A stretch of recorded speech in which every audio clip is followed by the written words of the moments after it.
Greetings to everyone present. My name is Ankit Malhotra. I am co-founder and president of the Jinnah Society of International Law. And today we discuss something which has captured our imaginations, has captured our attention, and also our prayers. We today discuss the situation, the ongoing situation in the Ukrainian region and the Russian aggression, which and the aspects of international law relevant to this move by the Russian Federation, which has caused so much trouble and so much angst amongst all nations of the United Nations and the civilized nations, and the law which is transformed as a means of protection and the challenge which this law now faces. It is also important to recognize and recollect the aspects which were established to protect from this very situation itself.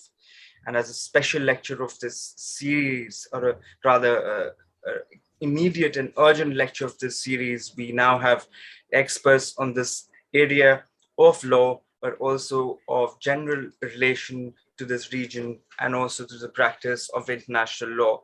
Amongst us, we have Professor Dr. Weston Probowski, who's the founding head of the Jinnah Society of International Law. He's also the vice dean of the law school in Jindal Global University. We also have Professor Dr. Sergei Sayapin, who's an associate professor and associate dean at the KIMEP University School of Law, and has studied in Uzbekistan. He's also studied at the University of Essex. He's also studied in Germany.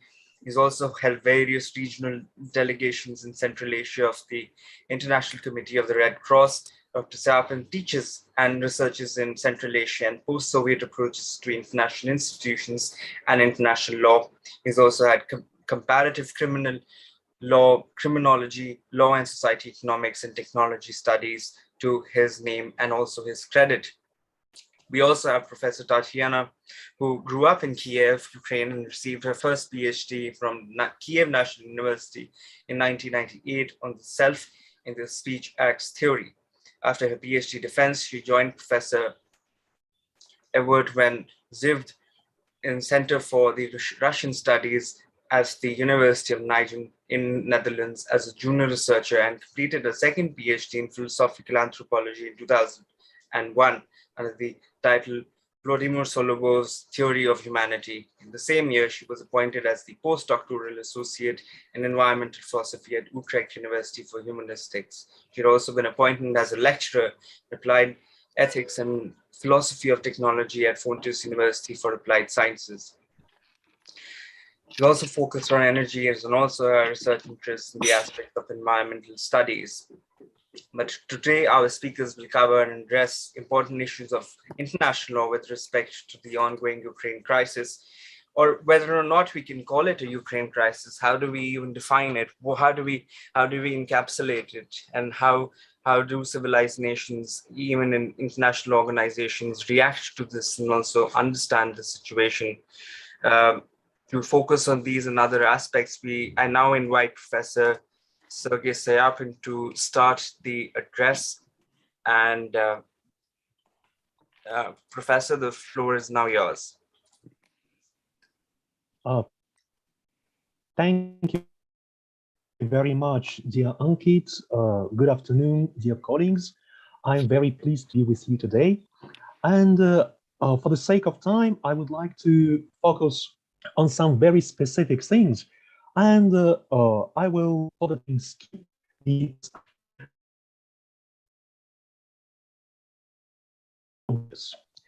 I mean the rules of international law, which obviously and flagrantly violated. We know those rules. We know what the prohibition on the use of force under Article 2, Paragraph 4 of the United Nations Charter is about. We also know what the right of states to individual or collective self-defense under Article 51 is about. So I will not dwell too much on explaining these. Instead, I will focus on the ways, in particular, the Russian Federation has been trying to manipulate these rules of international law. I will try to show some of the strategies that Russia has been over the past 8 years during its continued confrontation with Ukraine. And I will, in the end, I will suggest some ways are applicable and feasible in the current circumstances in order to resist those manipulative strategies. So let me start with the first part of my presentation.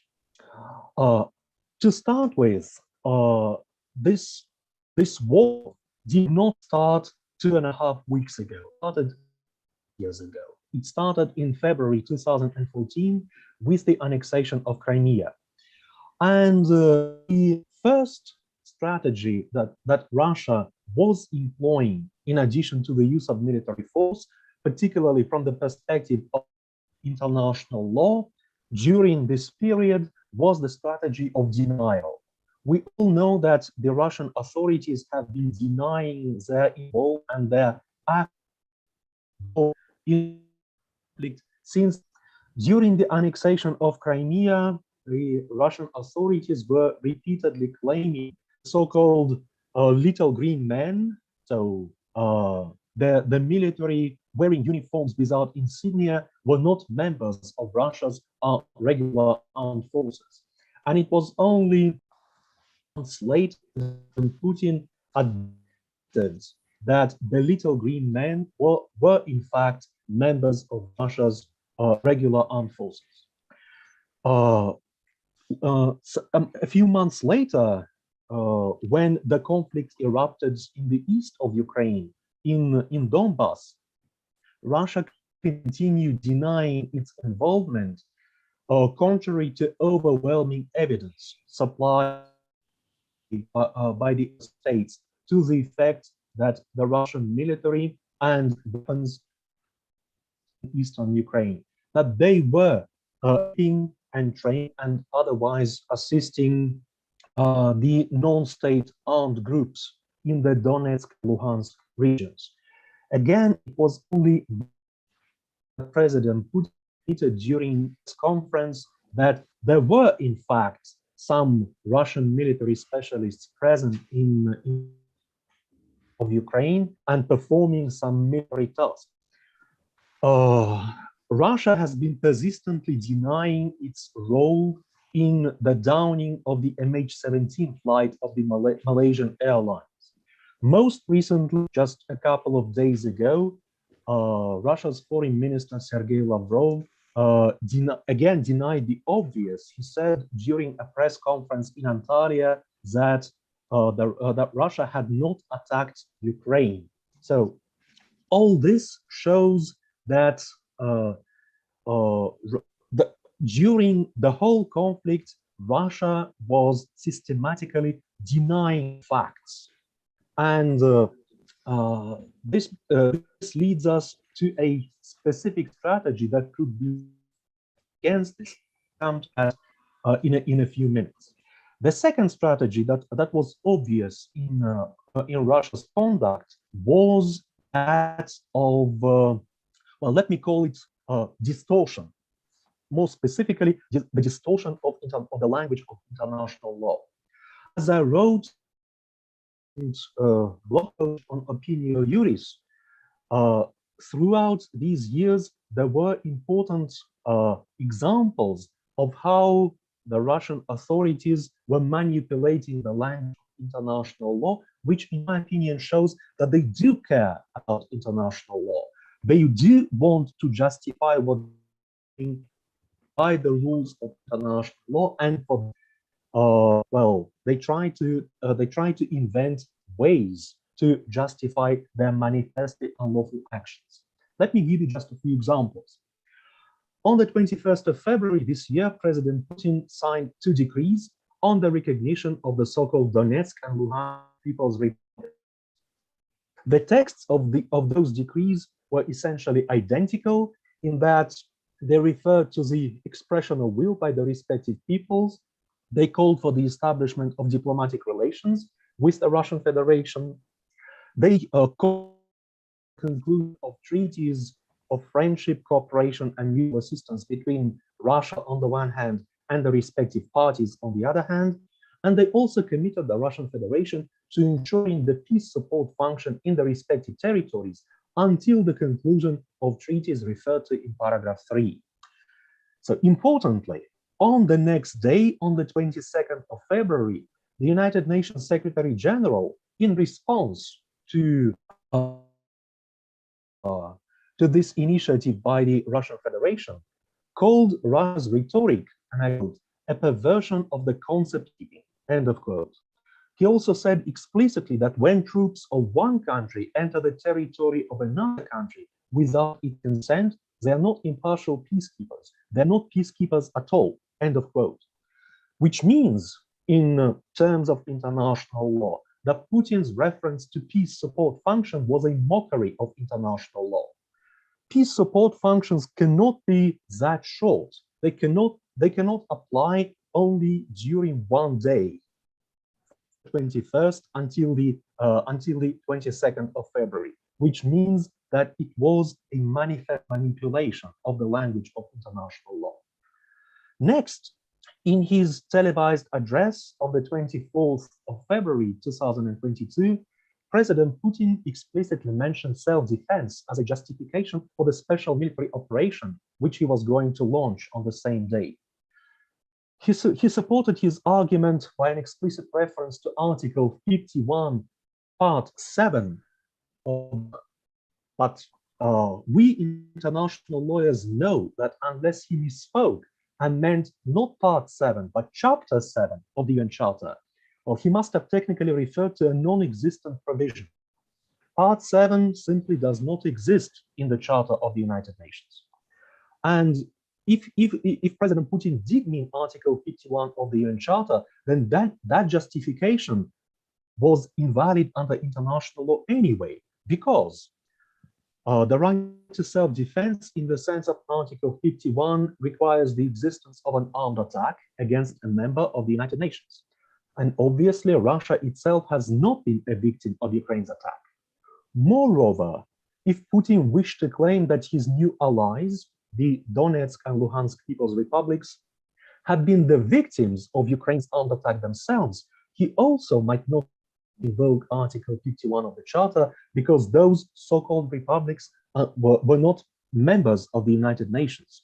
And so that invocation of the right to self-defense was both wrong under international law and hypocritical in political.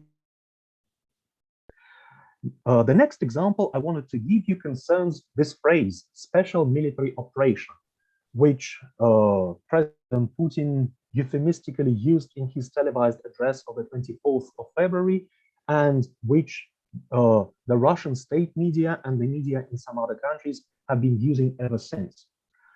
Let's make it clear, the term special military operation simply does not exist under international humanitarian law. The proper terms would have been war or international armed conflict in the sense of Article 2, common to the 1949 Geneva Conventions. However, obviously, Putin could not use any of these two terms because the word war, well, it would not have been approved by his supporters. It is too aggressive. And the technical legal phrase international armed conflict probably would not have been understood by non-specialists. Whereas this phrase, special military operation, sounds more positive, it implies a relatively short duration, it suggests a likelihood of success. We may recall in this context again that the annexation of Crimea is officially referred to in the Russian Federation also as the operation for the alignment of Crimea. So they seem to like this word, operation. And it should be added that after the 24th of February, some mass media reported that they had received guidelines from the effect of avoiding the word war and using this term special operation instead. And the final example I wanted to give you concerns the notion of genocide. Again, in the same televised address of the 20th of February, President Putin alleged that Ukraine was engaging in a genocide of Russian speakers in both newly recognized republics. Actually, this not new. It was employed since 2014. Then, 8 years ago, Russia's investigative committee instituted criminal proceedings on charges of alleged genocide of the Russian-speaking population in Ukraine. But those allegations were wrong in the sense of the 1948 Genocide Convention and Russia's own criminal law, as a matter of fact. In brief, uh, the invocation of genocide is incorrect in legal terms because the concept of genocide does not cover linguistic groups. It only covers national, ethnic, racial, and religious groups. And therefore, the invocation of this crime with respect to Russian-speaking persons is likewise, the Russian Federation has no criminal jurisdiction with respect to alleged genocide committed abroad, because exclusive jurisdiction to genocide is limited to territorial states and international criminal court. And therefore, this extension of Russia's jurisdiction extraterritorially is not in conformity with the Genocide Convention on one hand and Russia's own criminal law on the other hand. Therefore, on the 27th of February, Ukraine filed a claim against the Federation before the International Court of Justice, why Ukraine has emphatically denied the charges of genocide and stated that Russia has no lawful basis to take action in and against Ukraine for the purpose of preventing and punishing any purported genocide. So what's my concluding point on here? That the second strategy, the strategy of manipulation of the language of international law, has been present on the part of Russia throughout the past 8 years. And we as international lawyers have to be conscious of this strategy and do what we can to counter it. And the third strategy that I would like to draw your attention to is brand new. It was put in place just a few days ago. This is the strategy of silencing the opponents of this war, if you wish. Russia has been silencing its political opponents for years now. Well, most notably, a vocal critic of Russian corruption, Alexei Navalny, has been imprisoned for his political activism and criticism. But just a few days ago, the Russian authorities have enacted new administrative and penal legislation for the purpose of shutting up those who would, in their view, discredit the Russian armed forces, disseminate fake news about the ongoing special military operation, and would be otherwise vocal against Russia's aggression against Ukraine. Importantly, a few thousand people have already been detained on the basis of this new legislation. Others have been fined. And the big question now is whether Russia would also try to employ this new legislation extraterritorially, that is, with respect to foreign critics of its policy. And so, having said that, let me move on to the concluding part of my presentation. What to do about that? What to do about those three strategies which are obvious, which are used cumulatively, and which Russia is hoping to be successful?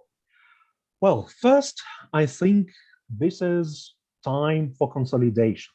And the international community does seem to be more consolidated than it was 8 years ago. If you remember, in March 2014, when the General Assembly was voting on the annexation of Crimea, statistics were different. That resolution of the 27th of March 2014 was supported by 100 votes. Now, on the 2nd of March, 141 states condemned the aggression of the Russian Federation with 35 abstentions and 5 votes against, which means that the international community is now more consolidated against what Russia is doing. The second thing that I would like to suggest and to draw your attention to is related to the fact that the newly consolidated international community is now more direct, more outspoken with respect to Russia's aggression. Even in that resolution of the 27th of March 2014, terms such as aggression were not used. That was relatively less recent resolution of the 2nd of March. Instead, the resolution of the 2nd of March called very clearly that Russia was engaging in an aggression. The resolution called up the Federation to stop its use of force and to withdraw its forces from the territory of Ukraine within its internationally recognized borders. And overall, the language employed was much more direct, which means that, the like-minded states will and now no prepared to tolerate internationally unlawful uses of force. And the scale of international sanctions that were introduced in response to this new wave of violence ties to that. Well, I think personally sanctions should have been introduced 8 years ago. Then probably right after the annexation of Crimea, then probably Donbass would not have been occupied, the MH17 flight would not have been shut down, and the story would have been different.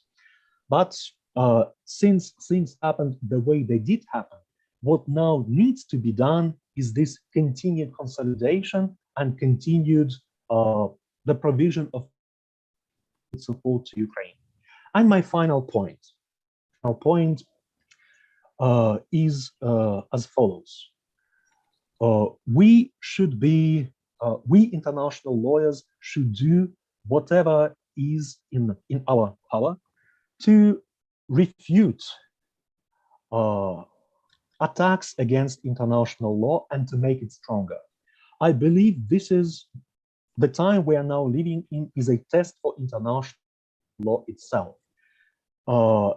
After this time, international law will either become stronger, it will either become critically stronger, and it will show that states can do what they have to do in order to counter aggressions like these. Or else Russia will prevail in what they have been speaking about for years. Again, during the months preceding this renewed aggression, there were experts talking on the Russian television and calling for the revision of the current international order. They were suggesting that current international law did not apply, that rules of international law had to be revised, etc. So hopefully we shall not allow with our joint effort to let this happen. Instead, we have to do what we can to encourage states to support Ukraine with sanctions, to support it politically and militarily, so that after some time, when the conflict is over, and hopefully over victoriously for Ukraine, we shall be able to say that international law has prevailed, and we as international lawyers are teaching our students something that is relevant, that is powerful, and that is correct, if you wish. Let me stop here, and I thank you very much for your attention. Thank you, Professor. And now I invite Professor Tatiana to share her thoughts and perspective on this issue. Thank you so much. Thank you for having me here. And I also want to thank Sergei Sayapin for his brief but brilliant presentation. So just in continuation, this is Society for International Law. So I am, I'm a social scientist. I also involved in law, but I want just to say in a more simple layman terms, because I'm not a lawyer, basically, professionally, so that concepts of law, justice, and morality are not applicable to current Russian regime or to the personality of Putin, who is not compos mentis. I think it's a legal term, compos mentis. So somebody who is the legal phrase of like translates of non-compos mentis, of unsound mind. I mean it seriously. I mean that Putin speaks the language of force. Putin speaks only the language of force. And I say Putin because he is a dictator. And we have, since 24th of February, we have a major change in a global world order initiated by the Putin's aggression on Ukraine, which means like we are back in history, back to the Cold War. So we are now in the state of a new Cold War, in which unfortunately law, international law also, it has power when it is supported by democracy and when it is supported by legal state, legitimate state. This is not the case for Russia. This is a case for the free world. The free world, including all democratic countries, I mean both Asia, West, South, North, South. I don't mean North-South divide. I mean the free world. So Russia is not a part of free world, and Russia understands today, Russian government understands only the language of power. So the sanctions, which I want also to look at the energy aspect and the fossil fuel aspect of the story. So the West, I mean mostly US and European Union, tries to respond with the sanctions. Blocking oligarchs. In fact, Russia, just more insight on Russian regime. In fact, it's run by Putin as a person, as an individual, and oligarchs. There are few oligarchs, about 6-7 oligarchs, who are like banking and oil and fossil fuel lobby, which is a fossil fuel magnates with billions of dollars worth, monetary worth, who actually run the country. So this country is patriarchal, hierarchical, no place for freedom, no place for human rights, no place for morality. So trying to speak with Putin or to apply to him language of law, morality, justice, ethics is just naive and doesn't make any sense. So sanctions are mostly now on blocking trade with Russian Federation. So blocking trade and blocking trade in oil and fossil fuel and gas. So European Union tries to de-link and wean itself from dependency on Russian gas, because European Union, 40% of its exports, of imports of gas comes from Russia. So currently European Union is heavily dependent on Russian gas for fuel and for heating during the winter months, countries like Germany, like France. However, European Union now took decision to reduce its import of Russian gas by 2/3 by the end of the year 2022. So 2022. So this is indeed courageous and ambitious decision, which hopefully will be a blow to Putin's economic war machine, because Putin's war machine is fueled by the profits which are got from selling fossil fuels. Russia as economy, about 74% of Russian income comes from selling fossil fuels. So the sanctions that target Russia, they attempt to actually limit its potential war potential, its military aggression potential, by undermining its economic power. However, I have serious concerns whether the sanctions will have any effect, because of we are again in the Cold War, so the spheres of influence. Russia and China form one bloc informally, but in fact, because Putin and Xi, they exchange number of telephone calls, they exchange a number of letters. So I'm sorry.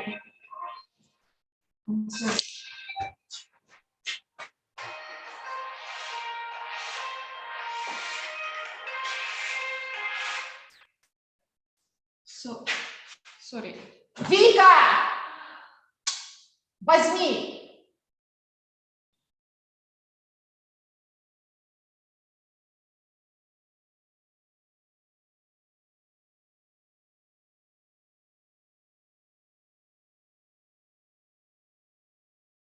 Professor, you muted.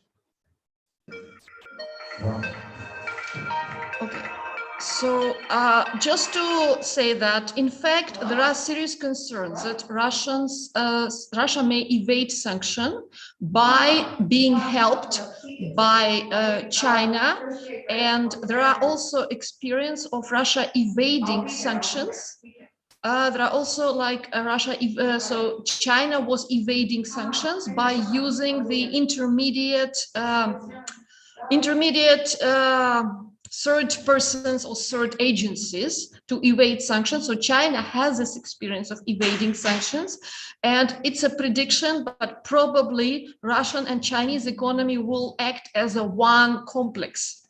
They will support each other because these are two authoritarian regimes which tend to support each other. I don't know if North Korea will also enter this bloc, but we can predict a potential of forming this bloc and being opposed to the democratic countries of the world, being trying to expansionism and aggression. That's what similar between Russia and China, because China now looks at the sanctions at Russia and decides whether to invade Taiwan.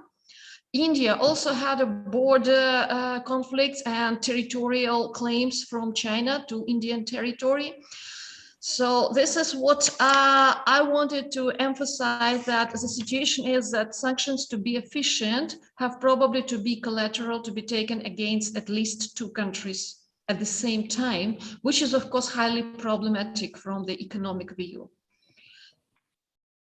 So that puts in basically Putin's invasion of Ukraine is not just recent invasion of Ukraine, is just a last step, as Sergei Sayapin has demonstrated in a number of steps which he taken, which are to challenge and evade global justice. So he simply does not recognize any global justice, and this regime presents basically a challenge to the international law and to global justice, idea of global justice, because Putin builds his behavior and Putin builds his power on force, on neglecting human rights, on neglecting law, on manipulating law, manipulating language.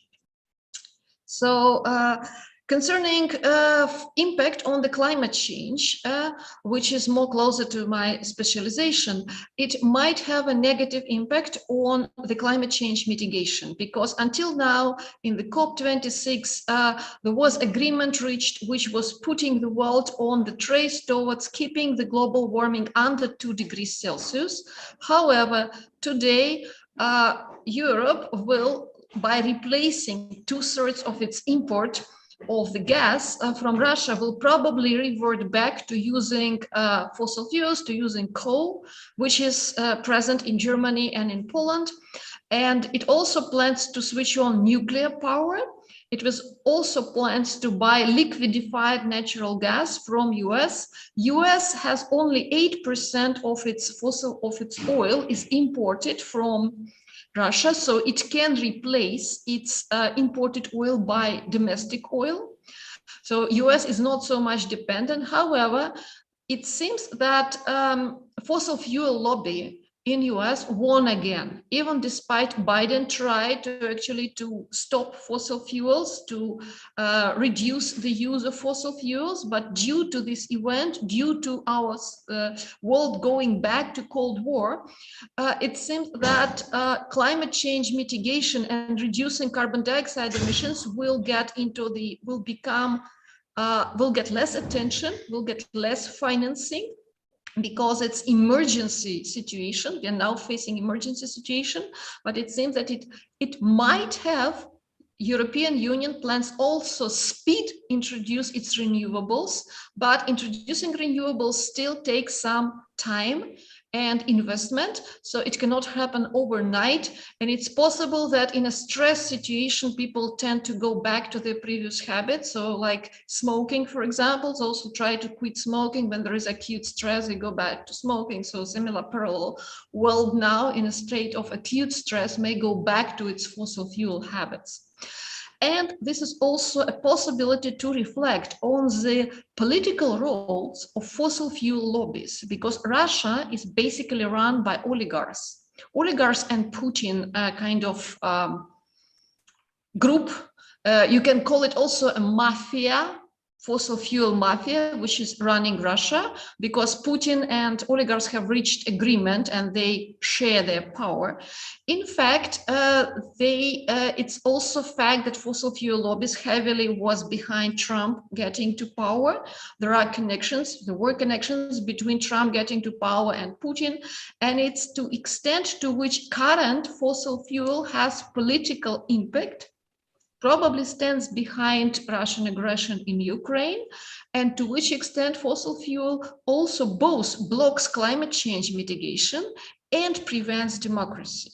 Because fossil fuel lobbies tend to be oligarchs, they tend to get together to grasp their power, they impact parliament by illegitimate means, so they undermine international law, and it's also, I think, it's occasion to reflect on the threat to global justice coming from fossil fuel oligarchs, both Russian and international.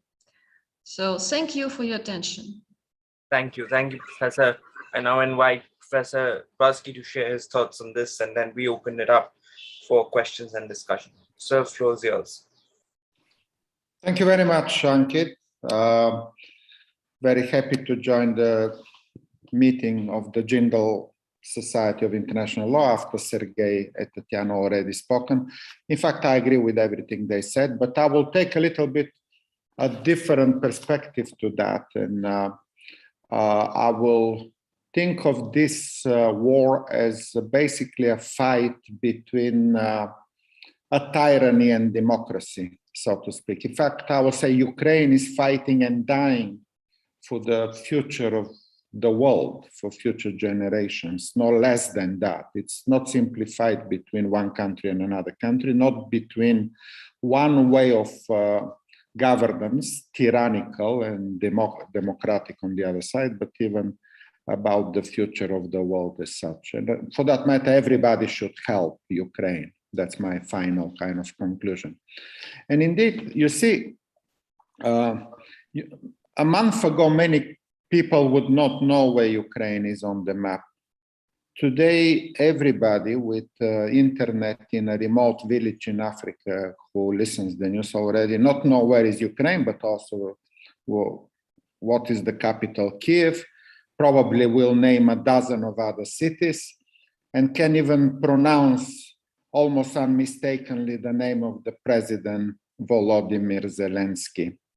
Ukraine is now news number one, and it's deservingly so because, as I said, it fights for the future of the world, of the liberal world. It has an old and proud history. Kiev has a history of 1,100 years. In fact, maybe people don't know, but Kiev was one of the largest cities in the world, with population of 100,000 in the beginning of the 12th century. And today, Ukrainians are among the best educated people in the world. Most of them are graduates from the university.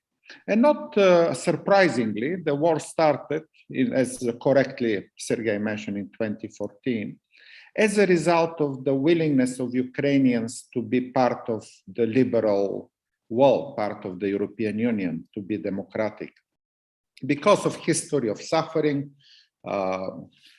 you know, it was really a tragic history. The Second World War, it was, and even previously to that, Ukraine was always divided between big empires, Austrian, Russian, previously to that, part of the Polish, Lithuanian, and there were many starvation by Stalin. In fact, Timothy Snyder correctly pointed in his book, Bloodlands, that this land between Hitler and Stalin, between 1935 and 1953, he called it the Bloodlands, with massacre, starvation, and human suffering. And finally, when Ukraine got the chance to become independent, prosperous, democratic part of the European Union. And that desire of the Ukrainians was actually producing a lot of anger in Moscow, in Kremlin. Putin decided to execute his monstrous plan, first annexation of Crimea, then he blamed Maidan, a very popular movement to replace a corrupted President Yanukovych, one of the biggest kleptomaniac in the history of the world, actually the second biggest kleptocrat. Transparency International calculated as 37 billion the money he expropriated from the Ukrainian people. So what other reason one may need to have the protests and the removal of Yanukovych from power, which was projected in Moscow as Western plot against Russia. As Sergei said, there is basically a history of denial and manipulation of the facts about Ukraine in Russia for the single reason for Putin to recreate the Russian Empire, to be seen as a strong unifier of the all Russians, including Belarus, Ukraine, Moldova, and elsewhere. But see, back to the point, tyrannies like Putin's tyranny, they have one big problem, and this is that they believe in the fantasy they create. So effectively, Putin created a story, totally wrong, that there was some kind of genocide in Eastern Ukrainian part, that the West expanding NATO is threatening Russia, another blatant lie. There's absolutely nothing to threaten Russia in anything out of the territory of Ukraine whatsoever. In fact, it's the other way around if you look at this. So Ukraine, after the invasion in Georgia in 2008, only made an application to become part of NATO as a self-protecting act. And NATO didn't expand for 14 years between 2008 and 2022. In fact, NATO was unwilling and reluctant to accept Ukraine.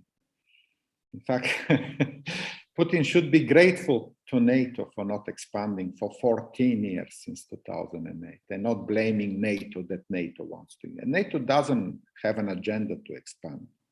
It's countries that are threatened and they have security interests and the danger that they voluntarily want to join it. It's nothing. So basically, don't believe anything that the Russian propaganda will tell you. And back to the problem, when tyrannic leaders make mistakes, there is nobody around them to tell them that they are making mistakes. That's the problem. If some leader in a democratic country makes a mistake, then the parliament, the free media, the judges, the civil society, and everybody else speaking freely will tell what they think, and then that will form an opinion which will remedy and rectify the mistakes done by a leader. But in a tyranny, hierarchical, dictatorial state like the one Putin established, nobody can tell Putin that he is wrong. In fact, it's the opposite. See, his story is repeated by his circle. Everybody is bowing and following him like a little chicken follow a hen. Even educated people like Foreign Minister Lavrov, and for that matter, there is no check and balance as to. And when, again, Putin asks his general, what's going on? It's already 3 weeks and I'm still not going to Kiev and presenting myself as the victor of the war, because the generals told him it will take about 3 to 5 days.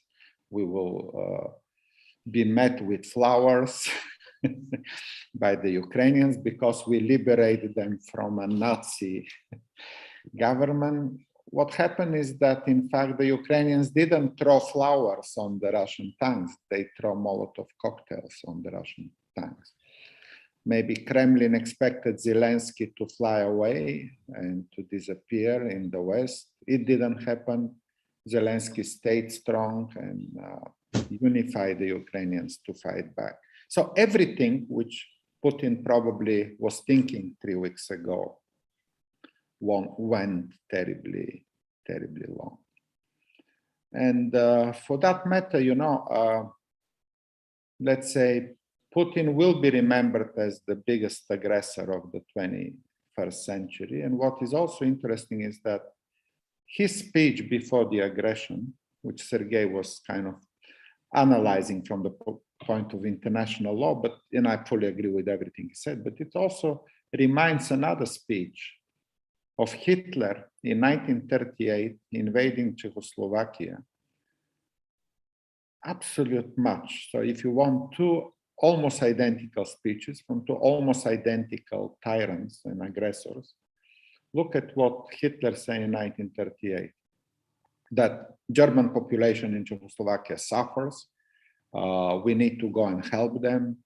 There are repressions and there are Germans like us, they speak the same language. We have to go and support our brothers across the border in Czechoslovakia. So effectively Putin plagiarized Hitler from 1938 in Sudetenland invading Czechoslovakia. So this parallel in history are also very important. But the good news here is that the tyrants make mistakes and lose. Putin, blinded by his own fantasies and lies,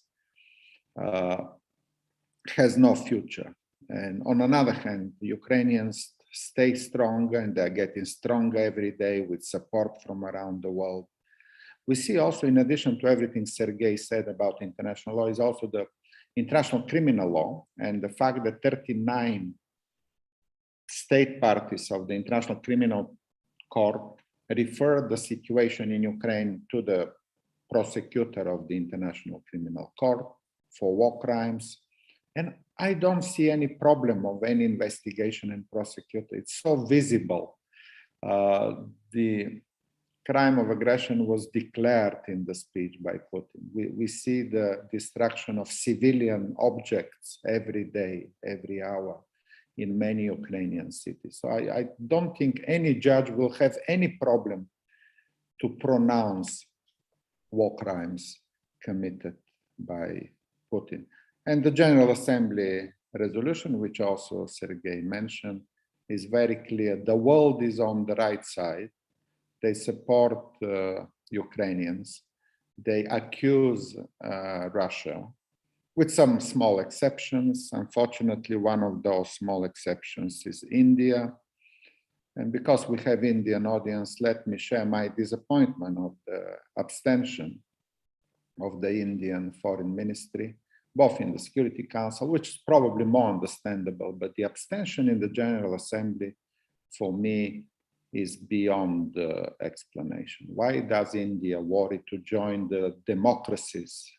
The biggest democracy in the world is worried to join the voice of the world, the moral voice. Actually, General Assembly is about a moral voice. It doesn't have much consequences as a resolution, apart to be on the right side of the history in that crucial moment. And the explanation given were not satisfactory at all. We have students in Ukraine. You know, Bulgaria has 500,000 Bulgarians in Ukraine. A small Bulgaria of 7 million people voted for the resolution. Serbia, the best friend of Russia. Can you imagine that Serbia voted for the resolution accusing the aggression? Afghanistan, Myanmar voted for the, Hungary, Orban, one of the tyrants in Europe, President Viktor Orban of Hungary, also accused Putin and the invasion. And India gives explanations that we have students, we have to think first about them. Well, these were evacuated anyway without any problems. And the second more probably serious explanation of the abstention was that India has a strategic long relationship with Russia.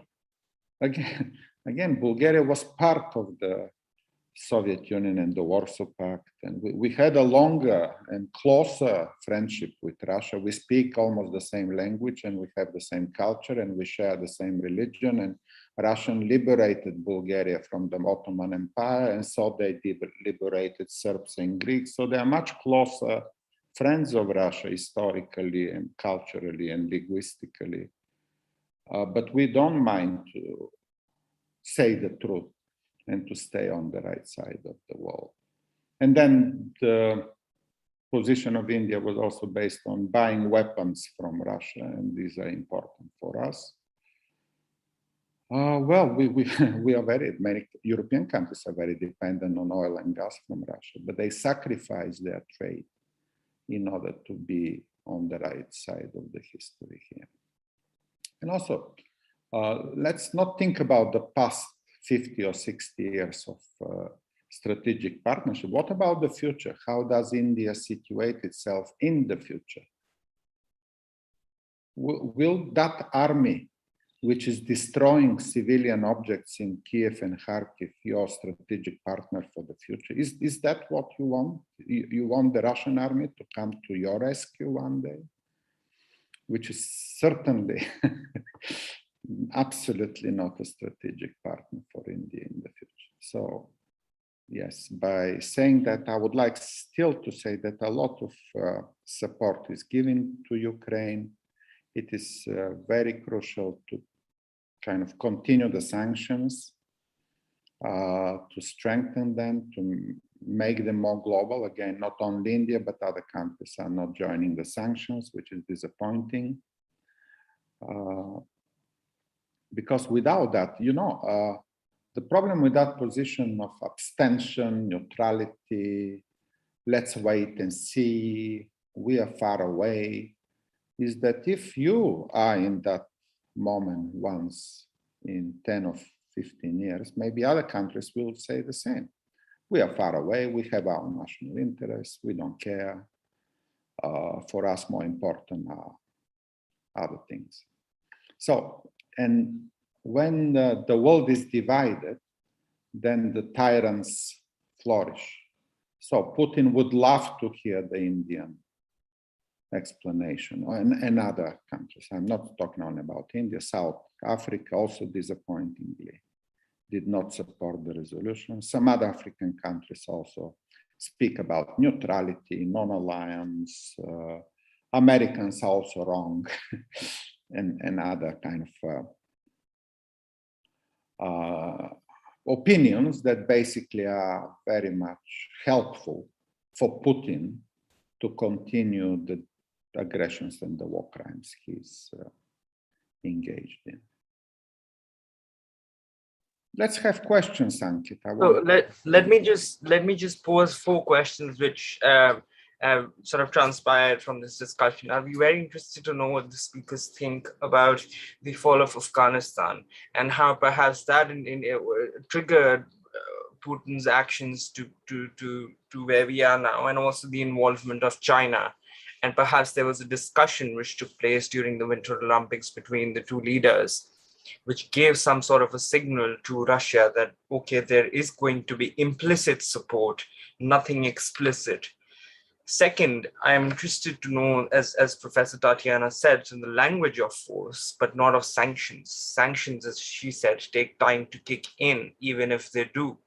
So then the organizations become important aspects, but organizations like the General Assembly are just for rhetoric. There's not much that comes out of it. But if there is something that has come out of it, is with respect to abstentions. Professor Pawlowski touched on the aspect of abstentions from countries, but I'm interested to see why, or perhaps what were the inclinations for countries, not only the ones which Professor mentioned, but also those in Africa, especially countries like South Africa, especially countries like India, in Asia, which have not, through an abstention, perhaps supported their own causes. But what might those causes be? And what are the implications that these causes might have to international law? And a sort of the second part of this is, do we need a special court or a special tribunal to try these military generals? That's a discussion which is gathering a lot of pace. My third question is, there seems to remain an amnesia or a sort of a revision of history. But we were warned. It wasn't like we did not know that if NATO would expand, then this is what was coming. George Kennan, in his op-ed to the New Yorker in 1997, that is around 24 years ago, warned about this. And Stephen Kotkin, who's a historian of Stalin, is done an interview with the New Yorker, and I'm just going to share this because it seems extremely important. He said the interview asks Kotkin, but I'll pose this to the panelists here. Said that George Kennan put it, the strategic blunder of the eastward expansion of NATO. And also, the interviewer asks about the great power realist school historian John Mearsheimer, who insists that a great deal of the blame for what we are witnessing must go to the United States. I'd be interested to know what the speakers think about these three, or rather four aspects. And if we do have time, then specifically to Professor Tatiana to focus on the Nord Stream project and how the relationship between the mafia works. Is it the mafia that controls the government or vice versa? So Professor Sayapin can go first, or we can have whatever order is okay. Oh, thank you, Ankit. Let me start then. So, in order to, as I was the first one to speak, let me allow my other colleagues to have some rest, and we'll take turns. So, since you touched on quite different aspects, I will comment on them in quite an improvised way. So please forgive me for this. Well, this let us remember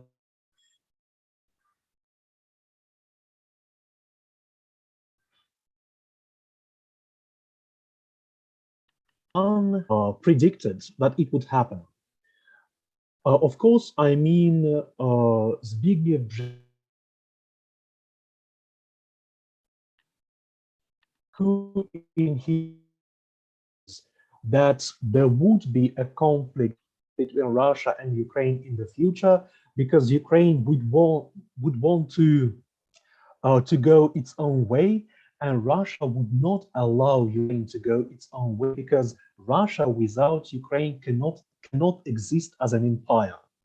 According to Brzezinski, Russia can live well without the Caucasus, even without Central Asia, but it cannot retain its independence without Ukraine for historical reasons, for reasons of resources, for political reasons, etc. Let us remember that Ukraine is the biggest European country. So it's the biggest country whose territory is fully in Europe. It's a country with vast natural resources. As Professor Popovsky said, it's a country with 44 million people who are very well educated. It's a country with developed industry, and from the Soviet time and even from the pre-Soviet times, there were very tight economic and for that industrial relations between Russia and Ukraine. So without Ukraine, Russia cannot be the empire that it wants to be. Therefore, the conflict, which is going on for 8 years already, is logical. It had to be expected, and sooner or later it should have happened. Why did this new wave happen right now? And you, Ankit, may have given a right answer by mentioning Afghanistan. Putin may have made a miscalculation to the effect that the United States, having departed from Afghanistan, would feel a sense of shame, would be internally divided. I mean, the division between Democrats and Republicans in the aftermath of U.S. departure from Afghanistan. And as a consequence, the international response led by the United States, as you want, if you wish, because Russia does see the United States as its main geopolitical rivalry. So Putin and his aides may have supposed that the international response led by the United States would not be as united and and strong as it was. Well, by contrast, the American nation united itself. The Congress, both Republicans and Democrats, united themselves. The United States joined forces with the European Union, but not only with major Asian powers such as with countries such as Canada and Australia to condemn the Russian aggression, and Russia probably did not expect that. If you followed the political discourse on Russian television, which was predominant during the past months, you would hear cliches like the West is weak, the West is not united, liberal democracies are failing. By contrast, we are strong, we have our traditional values. China is going to support us. The United States cannot do anything against China. And hopefully, those putting forward these cliches will be wrong. Also, to China, I want to be optimistic with respect to China. Uh, I I agree that I agree with Professor Kuchetkova to the effect that if China supports Russia, then the effects of sanctions will not be as strong as expected. But I do optimistic, and I think there are slight signals the effect that China would not support Russia, at least not to the desired extent. Think, for example, of the changing discourse in Chinese media about the conflict. In the first days of the conflict, Chinese media did not use the word war, but just a couple of days ago, China's foreign minister was quoted as using the word war to describe the between Russia and Ukraine.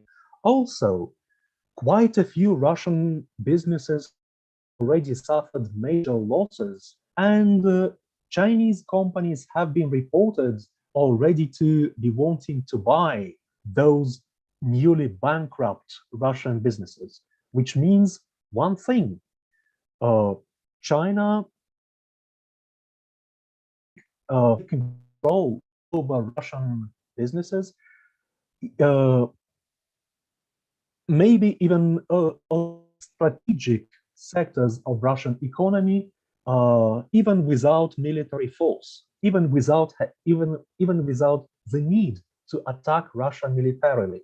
If that happens, well, the result will be that China will take over.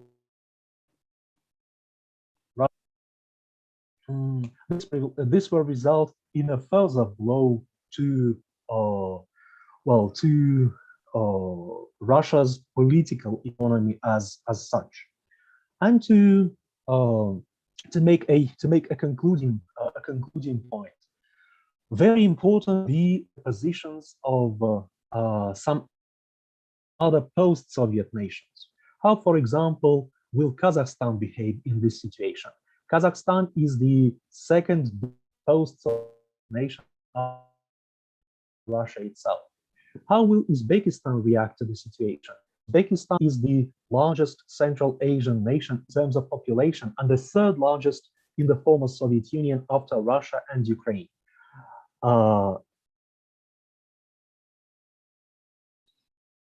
In the recent media, to the effect of how could Kazakhstan benefit from the introduction of sanctions against Russia?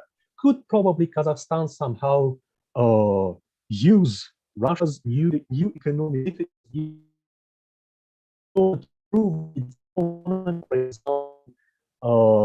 through transportation, transit, through in the banking sector, in the trade sector, and well, a few days ago I gave an interview to this effect, warning the authorities of Kazakhstan against rendering even indirect assistance to the Russian Federation, because already we can feel the indirect effects of sanctions against Russia here in Kazakhstan.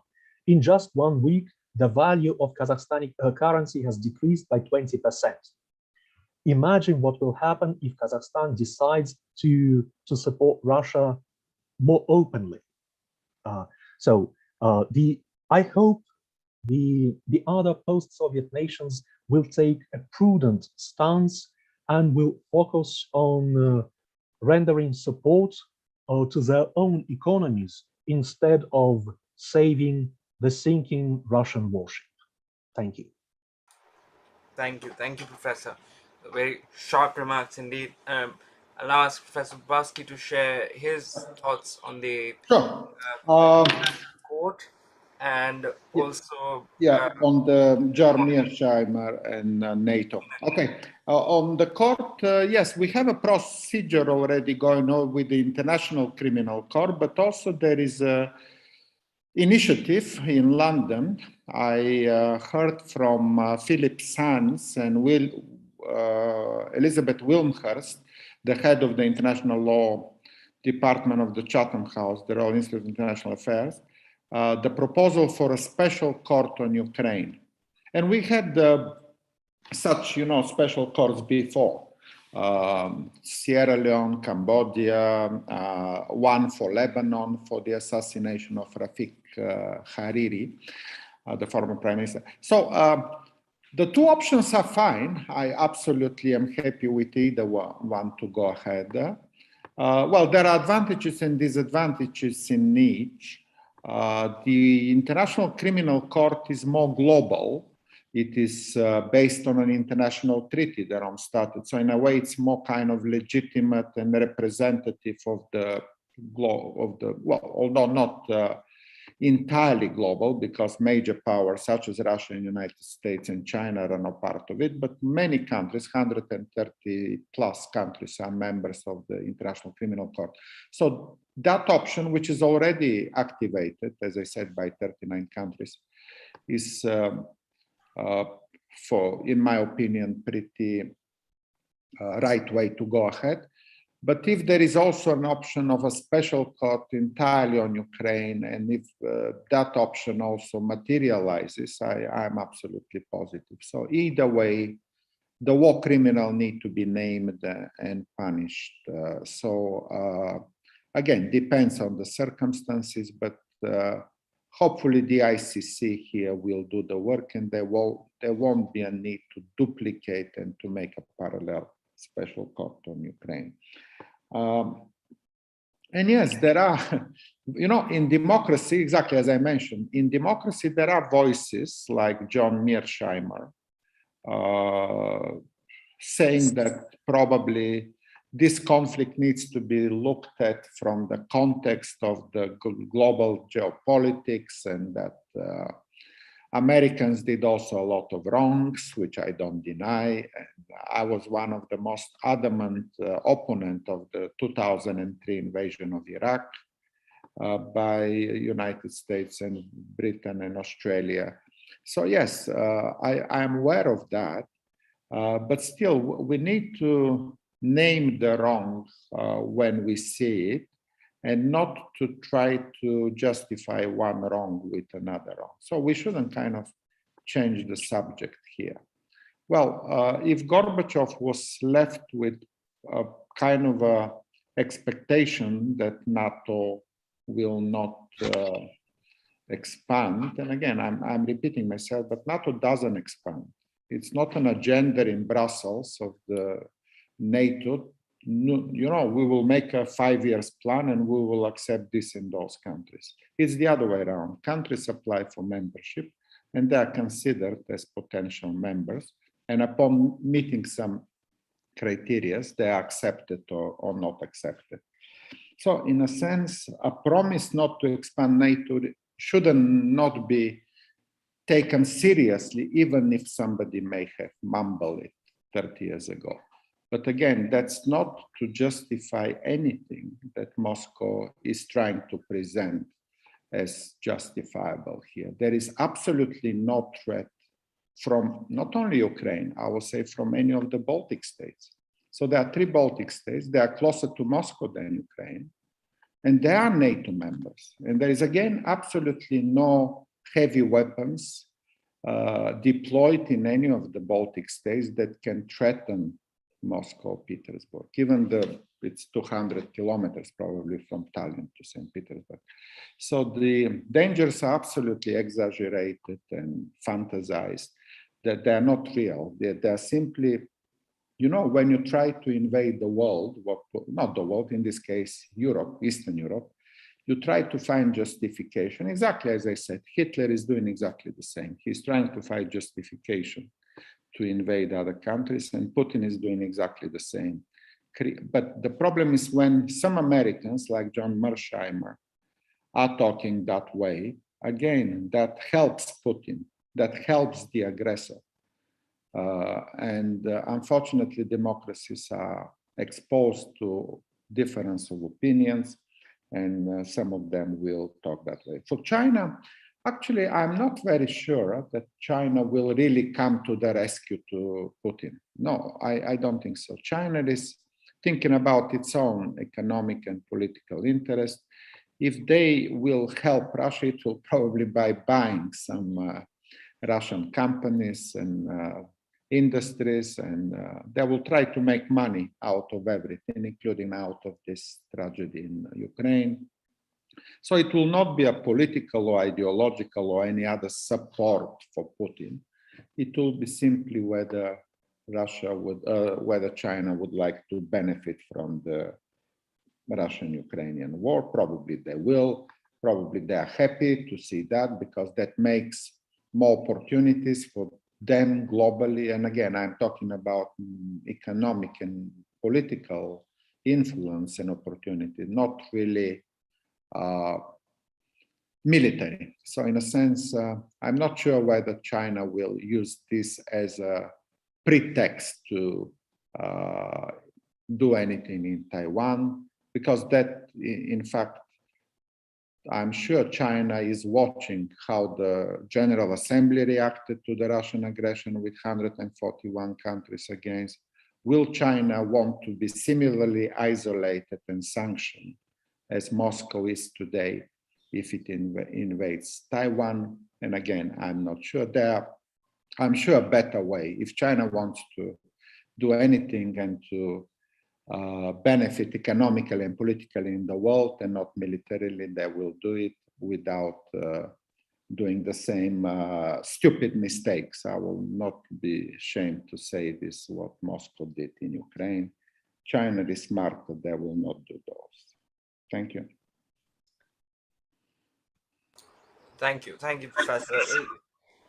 We now move to Professor Tatiana, and just to speak, if this Cold War, as she termed it, has it now turned hot, or was it the interwar period, and now we look at a larger consequence, which can perhaps be in nomenclature understood as the third World War, because armies are also rebuilding.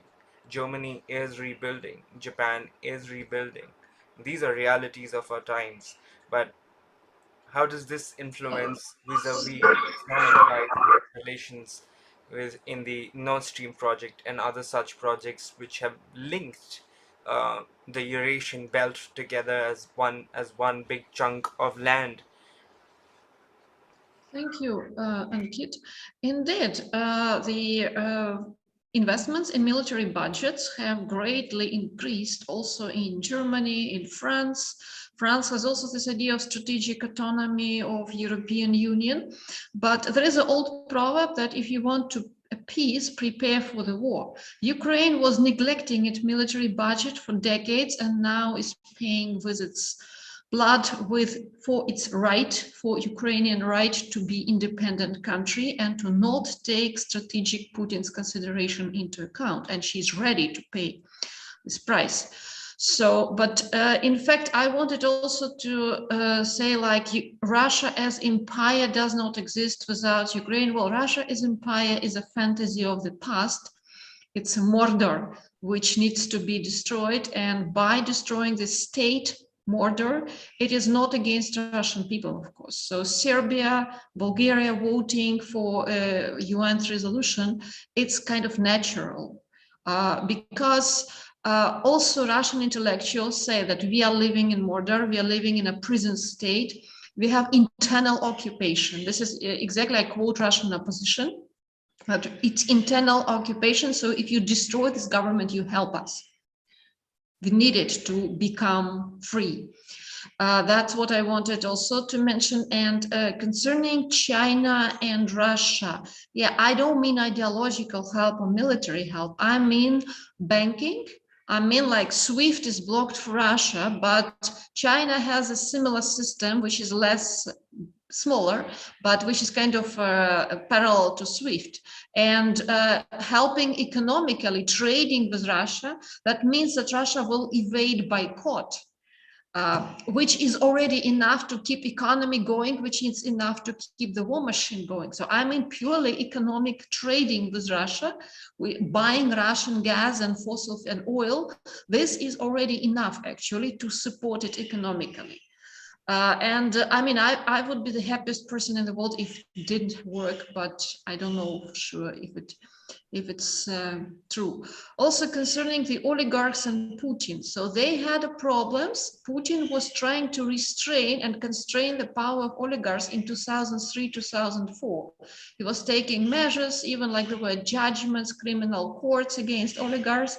And then what happened is a kind of, I think, informal pact, or maybe unofficial pact between them, the distribution of impact. So the oligarchs have the economic power and they do what they want in economy, as far as I understand it, while Putin has the ideology, police system, and international politics. So the two sides support each other and they form one system at the moment. So it's, yeah, it's a one mafia, unfortunately. Well, we're almost nearing the end now, so I'll welcome final words from our speakers, and then perhaps we can close. We'll start the other way around. Professor Popowski, then we'll have Professor. Well, thank you, Ankit, for organizing this. And I will simply say that the world history is made today. We haven't seen this, at least in my lifetime. There was nothing like such a blatant aggression. And this is why I think Ukraine showed to the world what does it mean to save the humanity and not to return to the dark age of might is right? Something we rejected back 77 years ago in the UN Charter, saying that we don't want to see this anymore, never again, but suddenly it came back. And now really the question is how to eliminate this not to come again, how to defeat Putin's Russia. And so that we don't go back to the jungle where the strong simply kills the weak. And we need to work on that hard. I'm saying that there is a narrow corridor between ignorance and tyranny. And somehow, if we assume that market economy, liberalism, the progress is automatic, we should be careful on this. We need to fight every day for liberal values, for human rights, for the rule of law, for the freedom of speech. We need to fight for freedom, because if we don't fight for freedom, tyranny comes back, and it comes with what we see.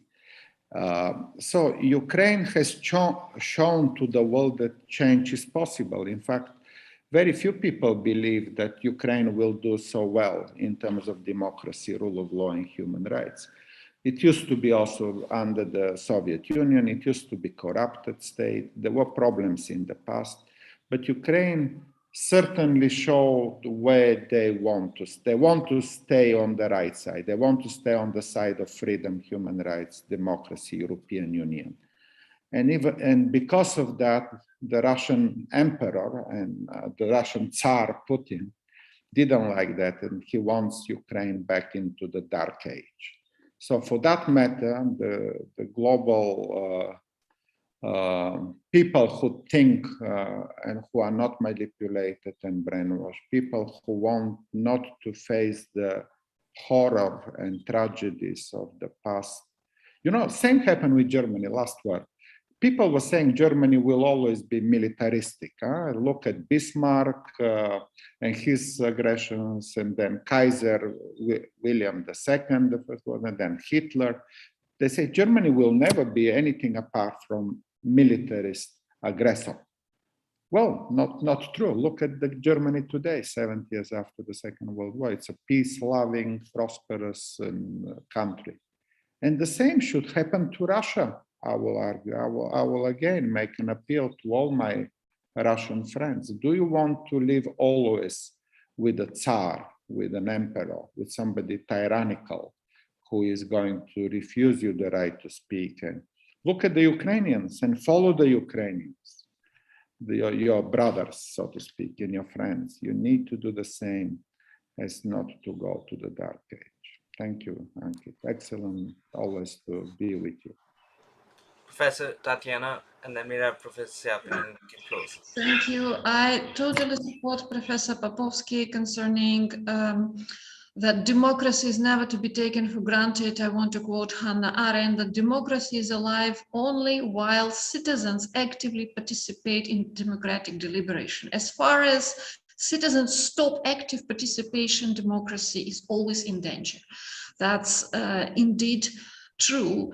And also what I wanted to add is about Russian civil society. Why Russia is not following the path of Ukraine of democratic revolution and peaceful change of regime, which Ukraine has done in 2013, 2014, so Maidan revolution. Because as I see reports from my Russian friends, they say like, we are powerless. Russians flee from Russian state. The most intelligent, there is a brain drain from Russia. So Russians now, as Ksenia, so prominent intellectuals, public figures, they just leave Russia because they say we cannot impact Putin. I don't know, it's a mystery for me. Is it a real powerlessness or is it a perceived powerlessness? Because it may be also real powerlessness, because if you deal with a police state with brutal force and thousands of people brought in prison in the last 2 weeks, maybe it's a real powerlessness, maybe perceived, but at least Russian civil society currently feels powerless to change anything. This is what I get, my impression from the media, and that's, well, yeah, that's part of this, of the story. Thank you. Professor Siapin, the floor is yours. Thank you very much. Just a few brief sentences. Some of the brightest international law students I have met in the post-Soviet space are in Ukraine. I've met them at the just called competitions. And now these brave young men and women, instead of practicing international law in their offices, have to fight. Probably some of them will watch this video sometime later, and I want to take this occasion to express my support for their courage and for their country. Dear friends in Ukraine, your country will be peaceful, will be strong. You will prevail. Some of the most active, if not the most active, post-Soviet society of international law is in Ukraine. I'm proud to be a member of the Society of International Law, and I know how my colleagues there, how many efforts they are now making to represent their country in various international fora. And last but not least, this is a test for international law. I must say, 8 years ago, in 2014, I was, well, somewhat pessimistic about international law. Very often my students would ask me, like, you are teaching us international law, but look, is international law really working? Look what's happening in Ukraine. Is international law really something we have to devote our lives to? And I must say, 8 years ago, I started having doubts about the power and authority of international law. But now, these days, I am regaining my the world is showing its resolute reaction against Russia's aggression.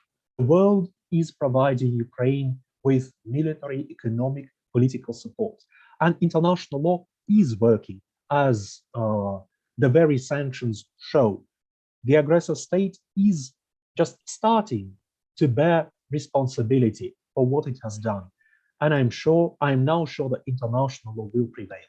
Thank you very much, Anki, for organizing this panel. Thank you so much. Thank you. Thank you to everyone present and for taking out time to do this. And all we can say is Slava Ukraine, and hopes that these tensions will reduce and we will resume our lives to what we knew them in a pre-Ukraine war, pre-COVID period, and collectively progress towards the betterment of society and humanity writ large. Thank you. Thank you everyone for taking our time to do this. We're so grateful. Thank you everyone. Thank you. Thank you, Ankit. Well done. Thank you, Thank you. Sergey. Good to see you. Good to see you. Thank you so much. Thank you. Thank you, Tatiana. Thank you, everybody. Thanks. Slava Ukraine. Слава Україні. Слава Украине.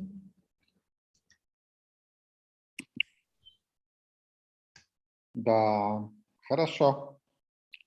Поговорили.